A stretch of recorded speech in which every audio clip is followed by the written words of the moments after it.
how God was seeking a bride for his son.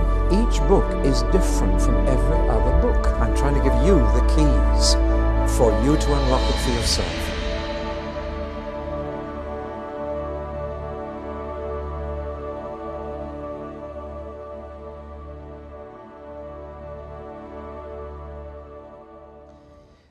Terdapat dua pembahasan yang ada pada Perjanjian Lama dan membutuhkan penjelasan. Pada satu sisi, Perjanjian Lama menyatakan bahwa Allah kaum Yahudi adalah Allah alam semesta. Pada zaman itu, setiap bangsa punya Allah sendiri-sendiri. Baik itu Baal, Isis, Molokhor, atau siapapun, sehingga agama merupakan hal yang berkaitan dengan bangsa.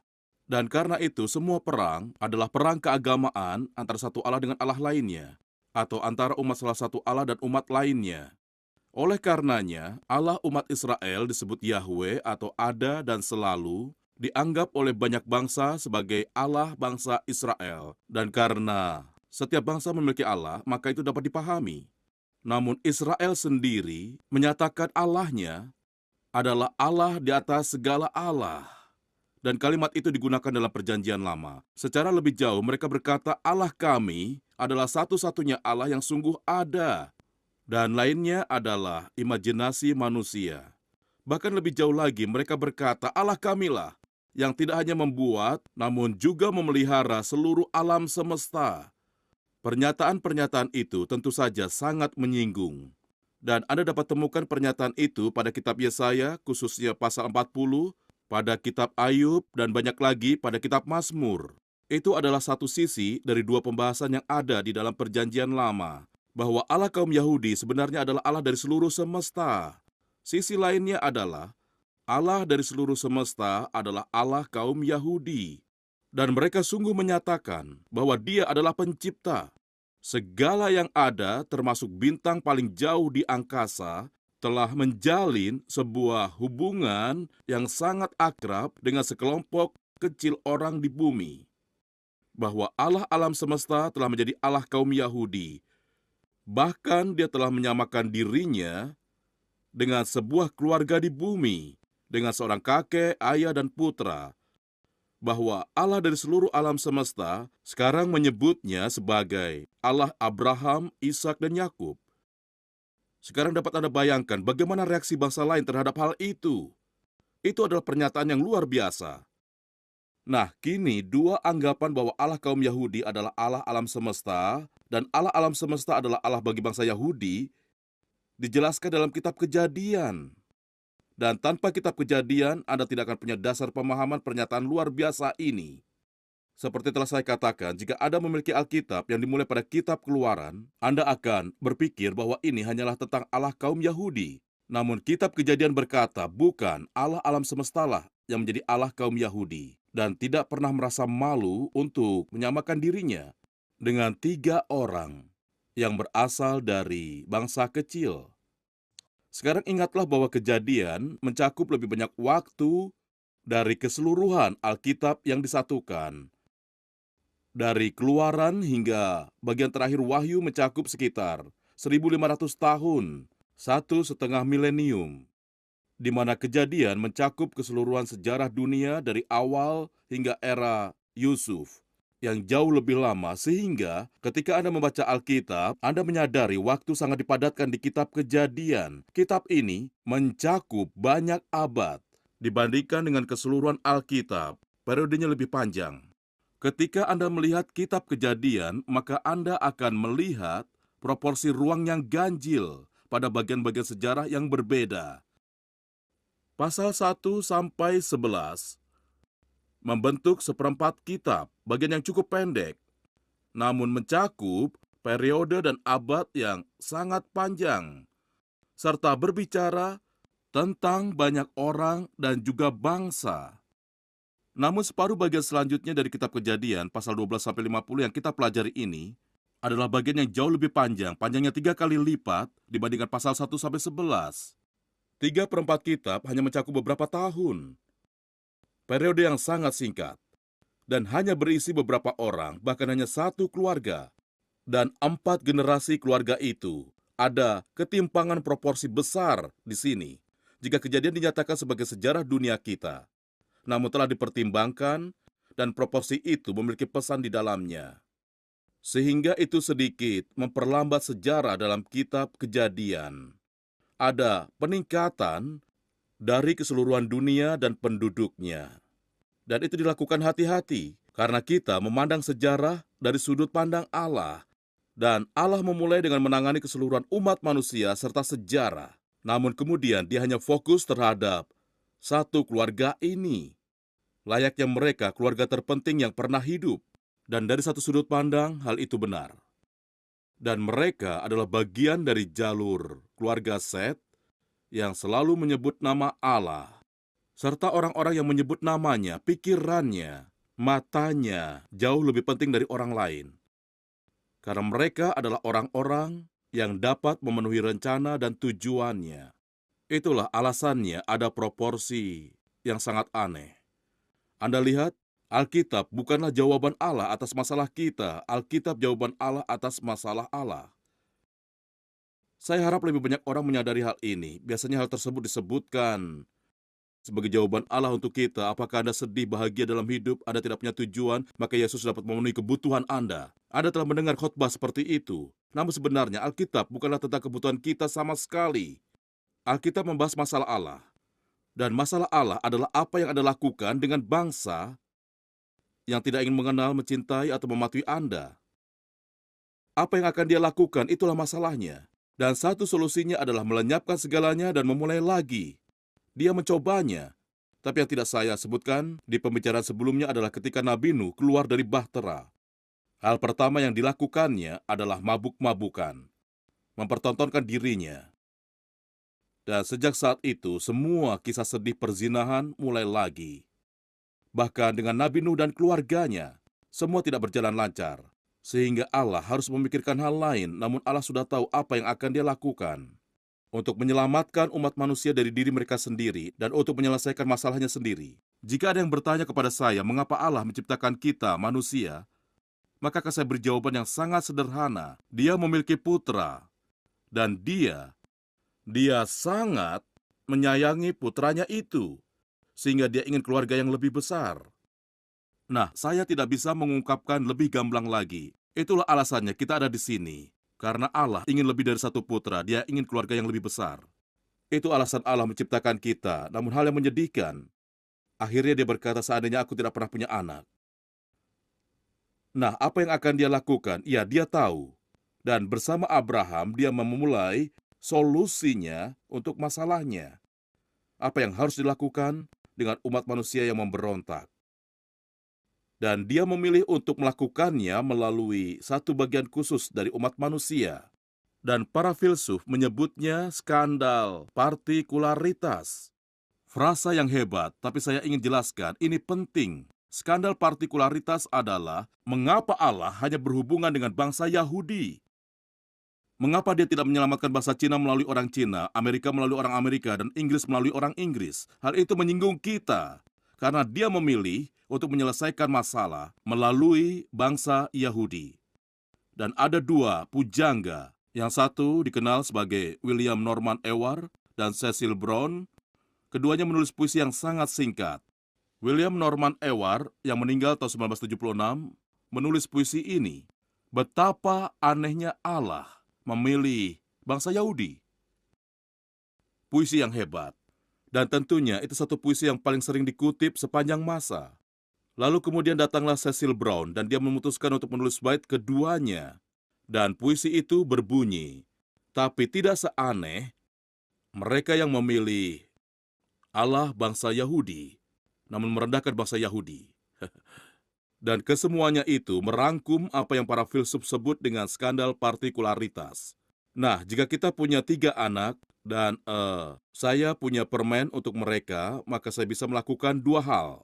Saya bisa membawa sekantung permen dan memberikannya ke salah satu dari mereka dan berkata, berbagilah dengan saudara dan saudarimu. Atau saya berikan 3 batang coklat dan memberikan mereka satu persatu. Sekarang coba tebak mana yang membawa kedamaian di rumah. Paham? Lebih mudah memberi mereka satu persatu permen. Benar begitu? Namun kita ingin membangun keluarga. Dan jika Anda ingin membangunnya, maka Anda harus beri permen ke satu orang dan biarkan mereka berbagi dengan saudaranya yang lain. Itulah cara Allah. Bukannya mengirimkan putranya untuk menjadi orang Amerika, orang Cina, atau India, atau apa saja. Dia memilih orang Yahudi. Dia kirimkan putranya menjadi seorang Yahudi. Dia masih Yahudi, berkata ke kaum Yahudi, berbagilah dengan orang lain. Itulah cara yang dipilihnya untuk menyelamatkan kita. Dan itu adalah pilihannya. Anda tidak bisa menentangnya. Namun itu adalah pilihannya. Dan itu alasannya dia menyebut dirinya Allah Abraham, Ishak, dan Yakub. Pasal 12-50 pada dasarnya adalah kisah dari 4 pria. Dan 3 di antara mereka memiliki kemiripan dan 1 orang lagi sedikit berbeda. Kita hanya akan bahas 3 orang itu pada pembahasan ini, dan generasi keempat dalam pembahasan berbeda. Dia cukup berbeda. Allah tidak pernah menyebut dirinya Allah Yusuf. Dia Allah Abraham, Ishak, dan Yakub, hanya ketiga generasi itu, dan kita harus tanya alasannya. Seiring kita mempelajari kisah ketiga pria tersebut, kita akan melihat bahwa ada semacam kebalikan, ada perbedaan antara orang-orang tersebut dan salah satu kerabat mereka. Sehingga kebalikan dari Abraham adalah keponakannya, Lot. Dan kebalikan dari Ishak adalah saudara tirinya, Ismail.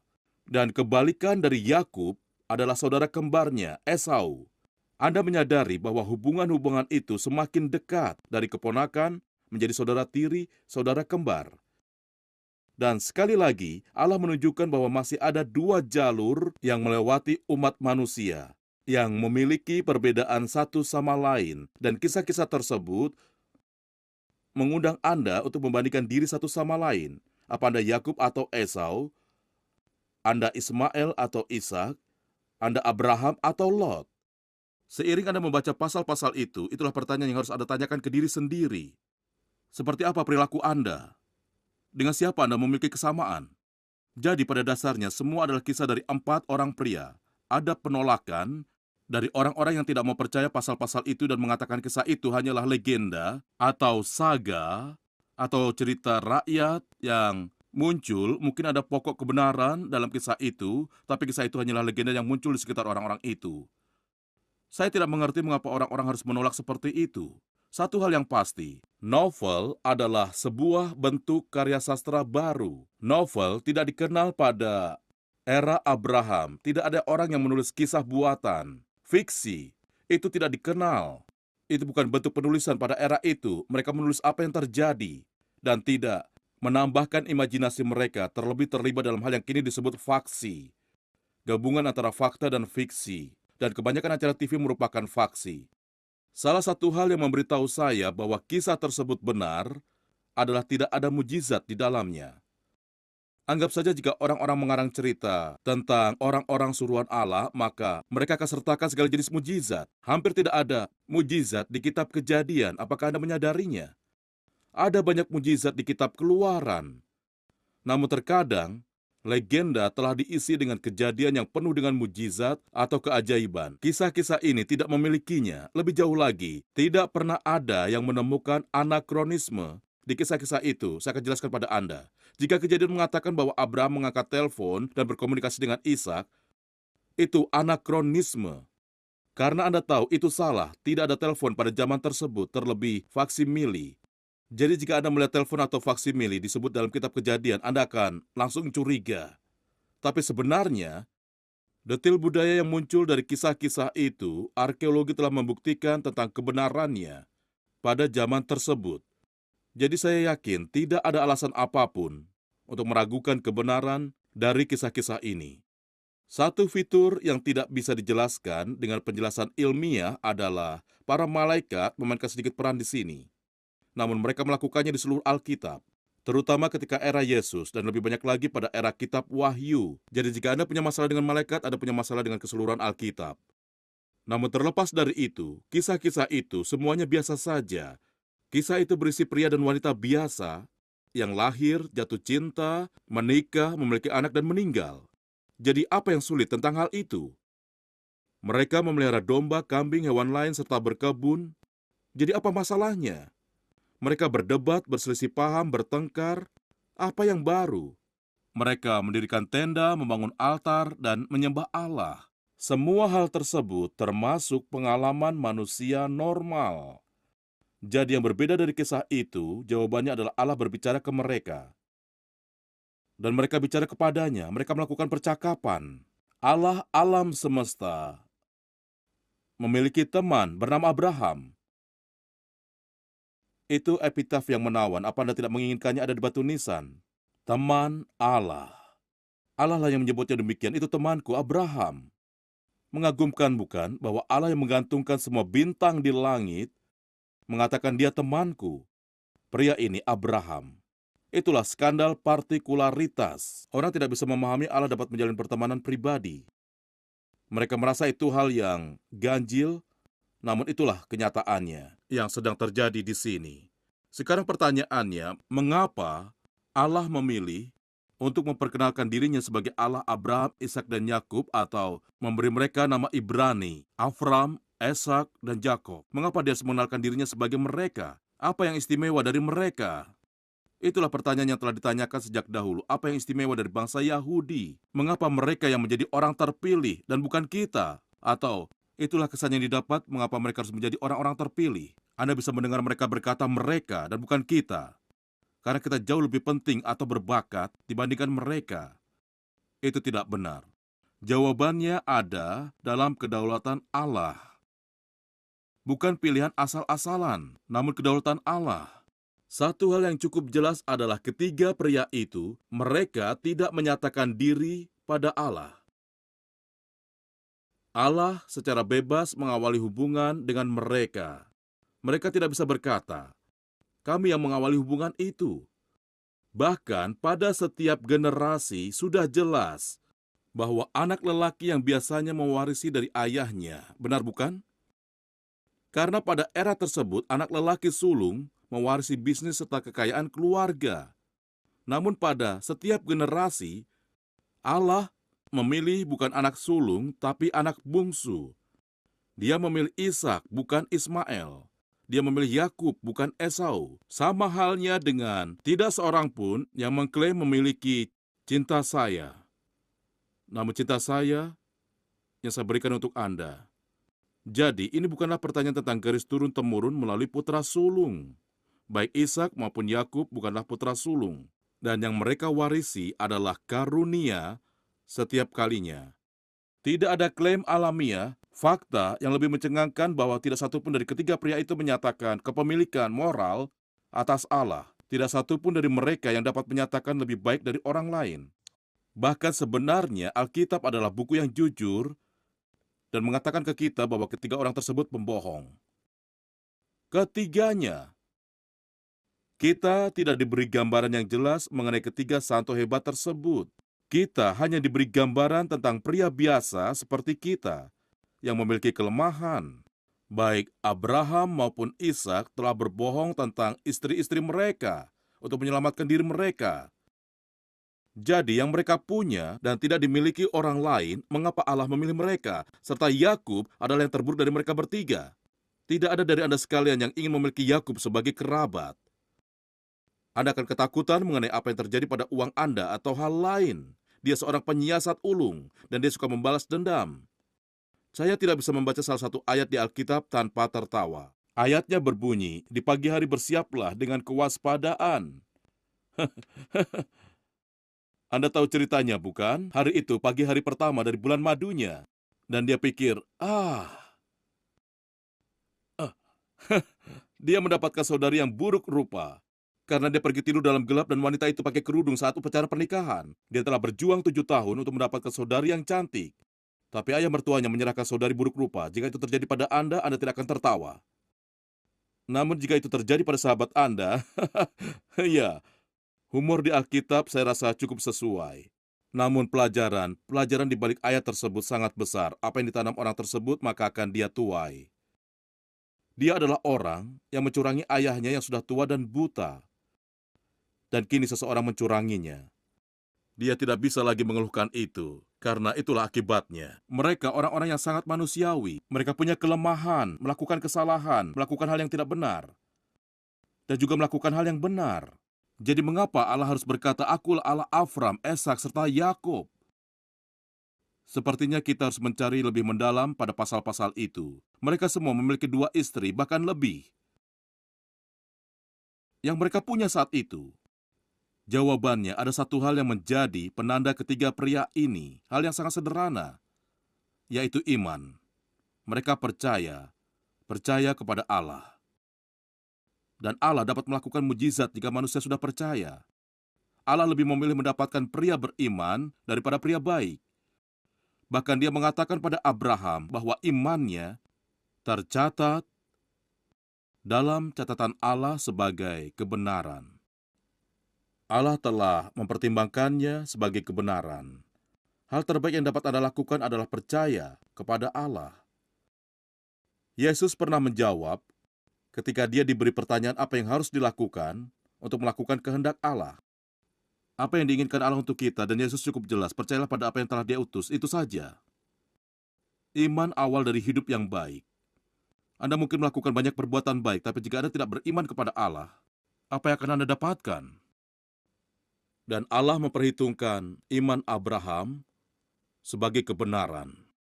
Ishak memiliki iman tersebut, dan Yakub juga memiliki iman itu. Dengan cara berbeda, karena mereka adalah orang berbeda, kepribadian berbeda, temperamen berbeda. Namun satu hal yang sama adalah mereka memiliki iman dan menunjukkannya dengan cara yang berbeda, seperti yang telah saya katakan. Abraham menunjukkannya dengan cara meninggalkan Ur Kasdim. Mungkin Anda akan tertarik melihat hal ini. Mereka menyebutnya zigurat yang besar, menara yang tingginya sampai ke surga di Ur Kasdim, tempat tinggal Abraham. Ur adalah sebuah tempat yang mengesankan. Mungkin Anda akan tertarik, itu adalah perapian rumah biasa di Ur pada zaman Abraham.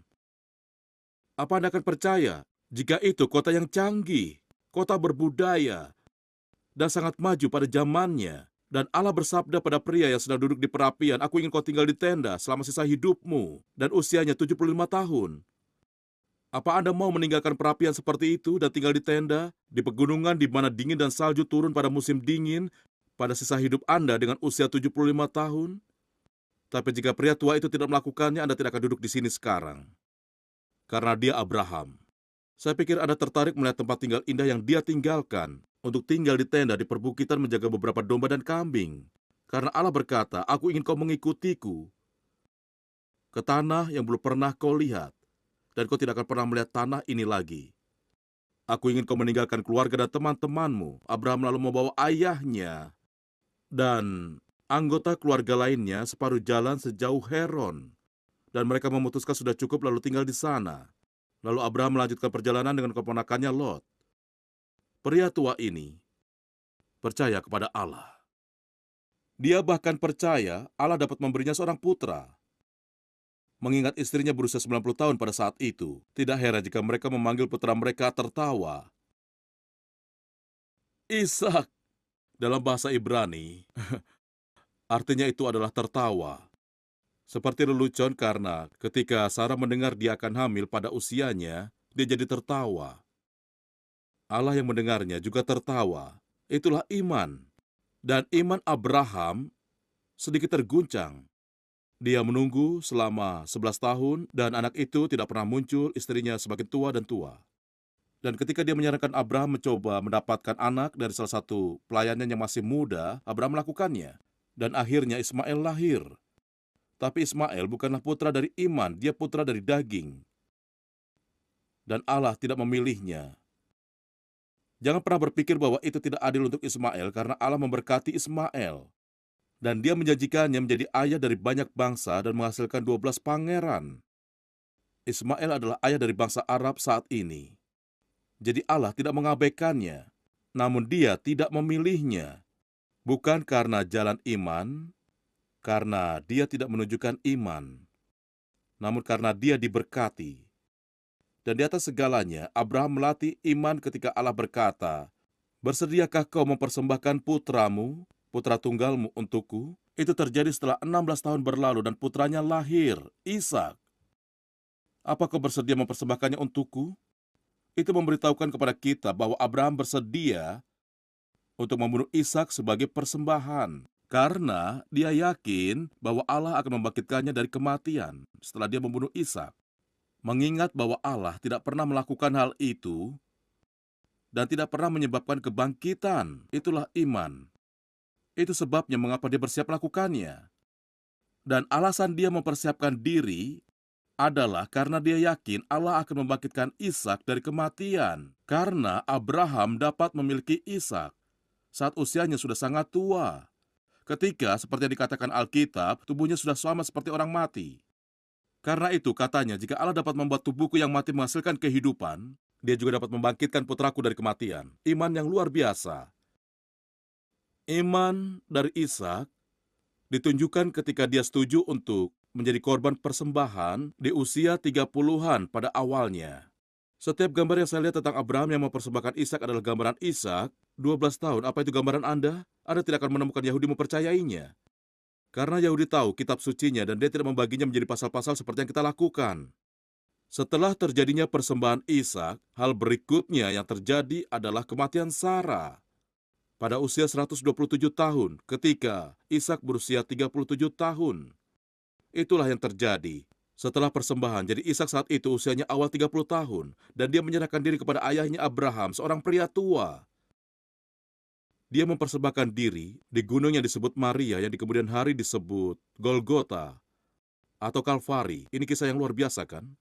Saya akan lompat ke pembahasan selanjutnya, jadi mari kita kembali ke bahasan ini. Yakub, omong-omong, Ishak juga meyakini bahwa Allah akan memilihkan istri untuknya. Dan dia bersedia menerima istri pilihan Allah, Rebeka. Hal selanjutnya yang perlu diperhatikan, Yakub memiliki iman. Ingatlah awalnya. Dia memiliki iman dalam dirinya. Dia dapat memanipulasi berkat, dan dia melakukannya. Dengan perencanaan dan kebohongan, dia mendapatkan berkat. Namun setidaknya itu menunjukkan seseorang yang ingin diberkati. Itu hal yang baik. Namun kemudian Allah harus melukainya. Dia menjadi pincang seumur hidupnya. Setelah bergelut dengan Allah semalaman, dia berjalan seperti itu seumur hidupnya. Tapi kemudian dia benar-benar percaya pada Allah. Dan dia percaya 12 putranya akan menjadi 12 suku. Para pria ini terlepas dari semua kelemahan dan kegagalan mereka serta gabungan perbuatan baik dan buruk. Mereka bersinar sebagai orang-orang yang percaya akan Allah. Mereka memiliki iman. Dan oleh karena itu, jika Anda melihat perbedaan dengan para kerabat, Anda akan menemukan saudara dalam daging dan bukannya dalam iman. Anda akan temukan para materialis dan bukannya memiliki pandangan spiritual.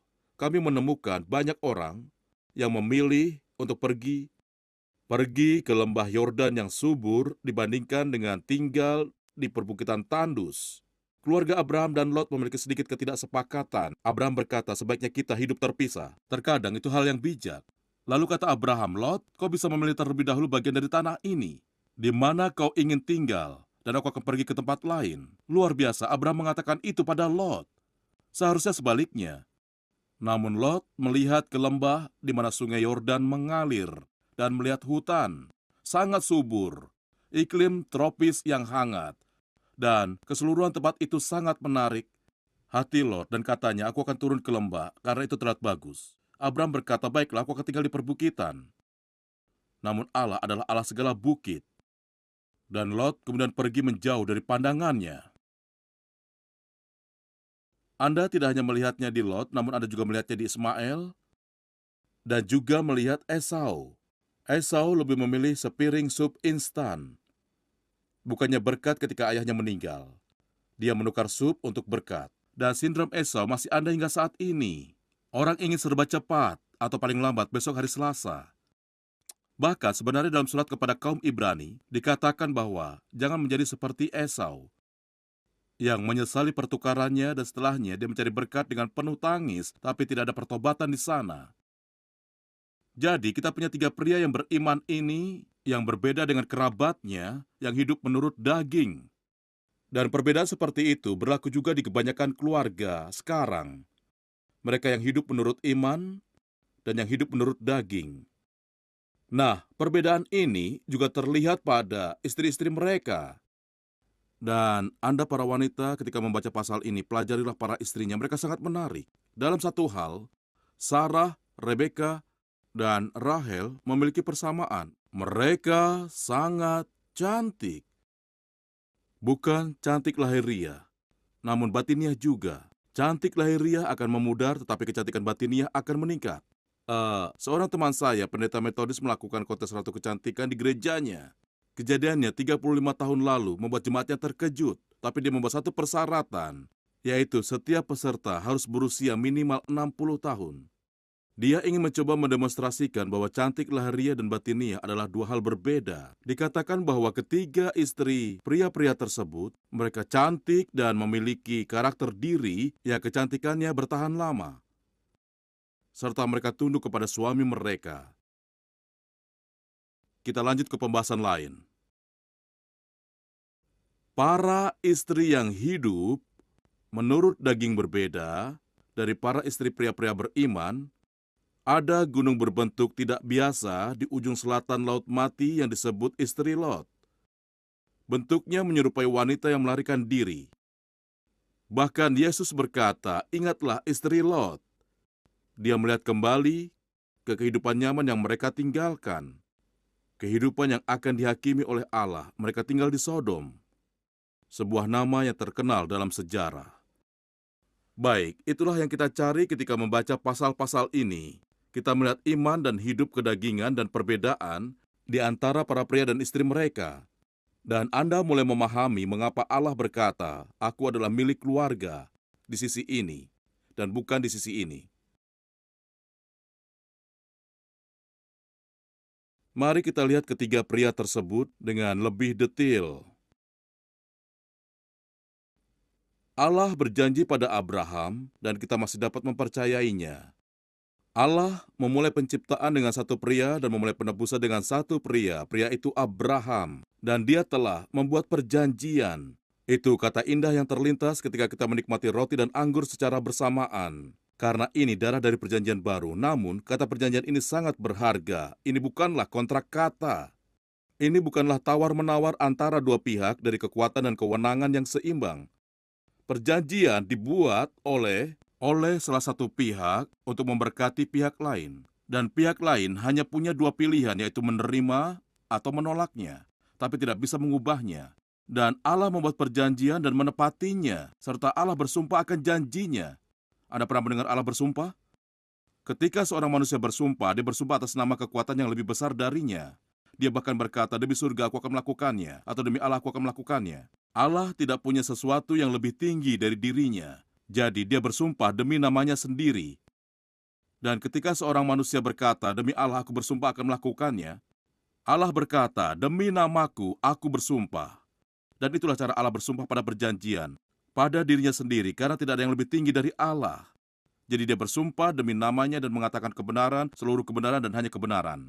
Dan dia berjanji pada Abraham, pada hakikatnya perjanjian adalah pernikahan. Dan kata kuncinya selalu, "Aku akan." Jika Anda membaca Kejadian pasal 12, Allah mengatakan sebanyak 6 kali, "Aku akan, aku akan, aku akan, aku akan." Kenyataannya adalah Allah semesta alam mengikatkan dirinya pada keluarga tertentu dan menjanjikan mereka tempat untuk tinggal. Sebagian kecil tanah di mana benua-benua bertemu. Pusat dari daratan dunia adalah Yerusalem. Disitulah persimpangan jalan dari Afrika ke Asia dan juga dari Arab ke Eropa di dekat bukit kecil yang disebut Harmagedon dalam bahasa Ibrani, yang artinya persimpangan dunia. Dia berkata, "Inilah tempat yang akan kuberikan padamu selamanya." Dan mereka mempertahankan nama tempat itu apapun yang dikatakan orang lain, karena Allah yang menamai tempat itu kepada Abraham dan seluruh keturunannya selamanya. Janji Allah yang kedua adalah memberikan mereka keturunan, dan selalu akan ada keturunan Abraham di bumi. Janji yang ketiga adalah, Dia akan menggunakan mereka untuk memberkati atau mengutuk kepada bangsa lain. Itulah sebutan dari kaum Yahudi, membagikan Allah dengan semua orang, namun dapat memengaruhi keduanya. Allah berkata kepada Abraham, "Mereka yang mengutukmu akan dikutuk, mereka yang memberkatimu akan diberkati." Dan itulah kenyataannya, seperti yang telah diketahui banyak orang. Nah, itulah janjinya.